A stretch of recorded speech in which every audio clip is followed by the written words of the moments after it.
Bienvenidos a esta fantástica casa en el centro de Madrid. A la izquierda, según entramos, tenemos la cocina. Como veis, es una cocina muy bien aprovechada, con 2 ventanas a un patio interior.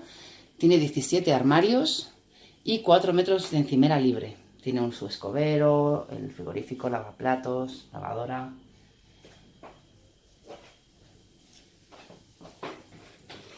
En la entrada también hay sitio para un pequeño aparador, un espejo y un perchero. El salón es fantástico, con 30 metros casi, un salón de 3 metros, 2 balcones espectaculares a la calle y grandes estanterías con mucho almacenamiento.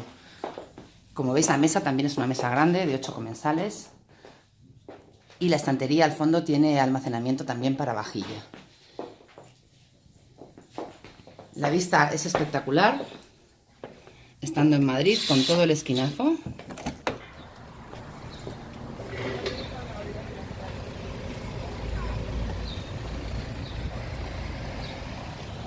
Y las ventanas son con rotura de puente térmico, estilobatientes.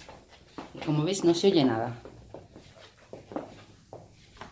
Desde el salón se abre un pequeño distribuidor que da lugar al baño y a los 2 dormitorios.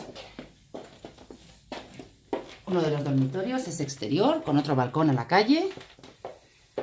Y está configurado ahora mismo como despacho, pero el sofá tiene medidas, es un sofá cama de 1,90 por 1,40, con lo cual cabría una cama de 1,50 sin ningún problema. Y tiene un armario empotrado.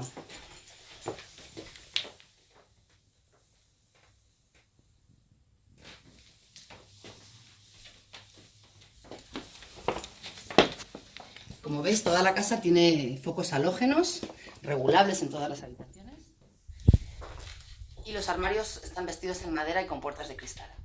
El baño es un baño muy amplio, con una ducha de 1x1, ducha de hidromasaje, un gran mueble con mucha capacidad de almacenamiento y un toallero también muy grande.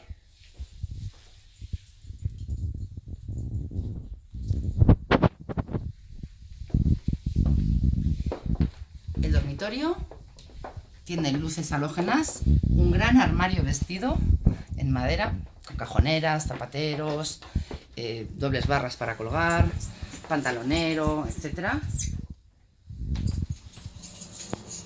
Una cama de 1,50, 2 ventanas que dan a un patio interior y tiene todas las instalaciones de antena, tanto abajo como otra instalación que está detrás de uno de los cuadros para que se pueda colgar una televisión en la pared. También tiene aire acondicionado en este dormitorio y, como veis, también en el salón. Y además, esos altavoces que veis ahí arriba son un home cinema que está totalmente instalado y que de hecho el propietario va a dejar el aparato también, que está en ese armario.